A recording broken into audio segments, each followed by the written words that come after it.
Michael. Hey, Miles. Wanted to ask about a potential center back partner of yours, Chris Richards. Younger player, starting to play consistently now in the Bundesliga at Hoffenheim. Hasn't played in a World Cup qualifier yet. Obviously wasn't there in September, but I wonder your impressions of him overall in this camp and what you think it could be like to play next to him if he's a guy who is selected to start next to you. Thanks. Yeah, no, it's my first time meeting him in person. Obviously, he's a great player. He's a great person, funny guy. So it's been great, getting to know him these past, few days. But yeah, he's a great player all around. So. Thank you, Paul. Next, we go to Doug Mcintyre from Fox.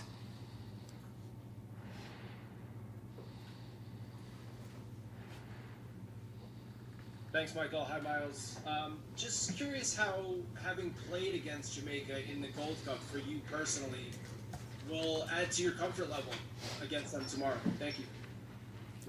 Yeah, obviously, getting to play a team before somewhat recently helps because, I get to understand what they like to do, offensively, defensively, things like this. But right now it's just about focusing on us and how we can, beat this team come tomorrow. So I think we're all ready and prepared. Next will be Ron Blum from the Associated Press.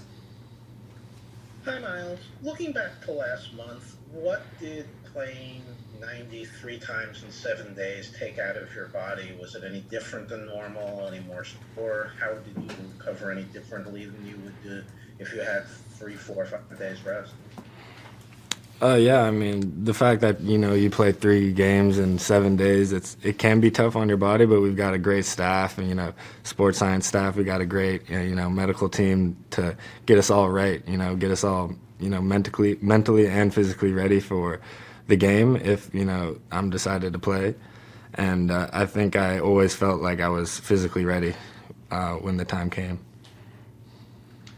Next will be Jonathan Tannenwald from the Philadelphia Inquirer. Thank you, Michael. Miles, thank you for the time. You mentioned that you've just been getting to know Chris Richards. How much time does it take for a pair of center backs to develop chemistry, for a World Cup qualifying game? And, how much of an adjustment for you was it to go from playing alongside one style of center back to another? Yeah, I think as professionals, you have to adapt to players that you play with, players that you play against. So I think I'm constantly adapting. And it's just a matter of, getting to learn what players like to do, offensively, defensively, things like this. And, just go out there and fight for each other. And it's going to be a tough game, but it's just about, grinding and fighting for each other. Next, we'll go to Tyler Feldman from KVUE in Austin. Hey, Miles, thanks for the just asking about the excitement of playing in Austin and what it's been like in the city so far with a brand new stadium, new practice facility, and the overall thoughts of what you've experienced in Austin. Yeah, I mean, Austin's a great city. We played here once before with the national team, and I thought it was a great atmosphere. Obviously, the stadium's new, the training facility's new, so they're both great. And I'm definitely excited to get out there. Next will be Charles Bone from MLSsoccer.com. Hi, Miles. This week in the lead up to this camp, Greg and now some of the other players have talked a lot about being more direct in the attack and tactically. We've heard the word verticality a lot. I was wondering what that means for you, your roles and assignments on the pitch, and maybe what the preparation has been like this week. Is it different? What is your element to that?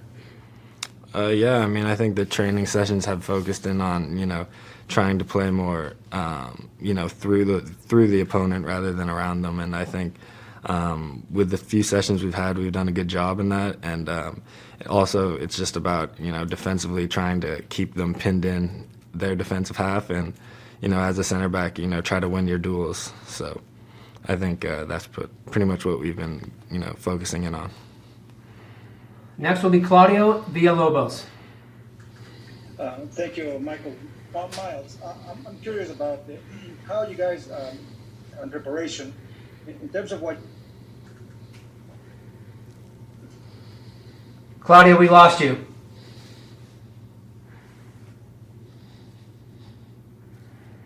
I mean, We can hear you now. okay, thank you, Michael. Miles, I'm curious about in your preparation when you think about in Jamaica and the strengths that they might have in front. What do you think that you need to be more aware of in terms of when they're attacking you guys? Yeah, I mean, I think they're a very physical, strong team, that likes to counter, likes to break. They've got some very fast players on their team. So as a center back, it's a matter of, trying to lock them in and trying to, put out any fires in terms of counterattacks and just focus in, for every second of the game for the full 90 minutes plus. So. Next will be Sam Stayskull. Thank you, Michael. Miles, thank you. Hope you're doing well. I'm just wondering, you guys obviously, it was mentioned earlier that you guys played Jamaica in the Gold Cup a couple of months ago. It's a slightly different group, but some of the same forwards that you played against in that match are back in the team and probably likely to see the field again tomorrow. What do you take from that game coming into this one in terms of their tendencies, their style, their tactics?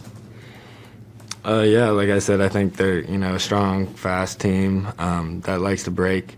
So it's up to us, to stay, sharp defensively and with our positioning to ensure that these counters, can't start to anything dangerous. Next will be Sean McCaffrey. Thank you, Bob, for taking the time to do this. Just a quick question. Coach has come from MLS, so he's a year or so removed from it or more now. How much of an advantage do you think it is that he was in the league, the players that are coming from the league and were in the league during this time, and that they know, as I mentioned, their tendency to want the ball played in front of them, to them, left-footed, right-footed, things like that? Yeah, no, it's definitely an advantage, or just, for us, kind of working on it, trying to get better in just these last few days. But I think we're very prepared, and we understand it's going to be a very tough game. It's going to be a physical game, but it's up to us to, dial it in for every single second of the match. And I think if we do that, we should, hopefully get a good result. Next we'll go to Nicholas Mendela from NBC Sports. Thanks. Miles, what's the challenge with a team like Jamaica that I think they have something like 12 players that they've taken over from Europe who have under 8 caps, I think is the number, and they haven't necessarily worked that well together, and while in some ways that can be an advantage given how much you guys know each other, what's the challenge in having to adapt for a team that you may not know what system they plan? Yeah, I think Greg prepares our team, very well with, focusing in on how we're going to play and understanding if, the opponent does something tactically, he's going to change our, the way we will play and things like this. But, yeah, it's up to us to just really focus in on how we play. And, it starts with our intensity and then the tactics will come. But from us personally, we just got to, fight from the first minute. With a couple questions about Jamaica, just one point of information. 3 players on the U.S. roster with Jamaican ties, Tim Weah, Mark McKenzie, and Sean Johnson, all having at least one parent who were Jamaican born. We will go to Chris Tavares. Hey, Miles. With this set of 3 matches of qualifying coming up, how important is it to get off to a good start on Thursday to kind of set the tone for this 3-match run? Yeah, I mean, for us, I think the whole team is really just focused in on this match. We understand it's a big game coming tomorrow, and I think if we give it our all, fight, starts with intensity, and, if we actually go out there and give it absolutely everything as if it's a final, some good things will come, so. Last question for Miles comes from John Lupo. Hey, Miles, so Michael just mentioned about Sean Johnson. What is it like to play behind a goalkeeper of Sean's caliber? Yeah, I mean, we definitely have 3 great goalkeepers on our roster right now. So, obviously, playing with all these guys that you get to compete against in the league is fun. They're all great guys. So, that's pretty much all I got to say. Our last question comes from Kevin Baxter.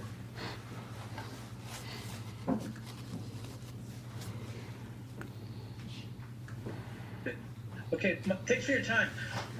When you look at this Jamaican team, what I know you've talked a little bit about it, but you look at a team they've got 1 point, they're winless. How do you avoid overlooking them? And I know it's World Cup qualifying, but still, you have Panama coming up, Mexico next month. How do you keep focused on the team in front of you? Yeah, I think it's just the mentality of the guys out there. I think all of us are, solely focused on this game tomorrow, and we understand the intensity and, the grit that it's going to take to get a result that we want. So I think we're all dialed in at the moment, and it's just about us, I think. So.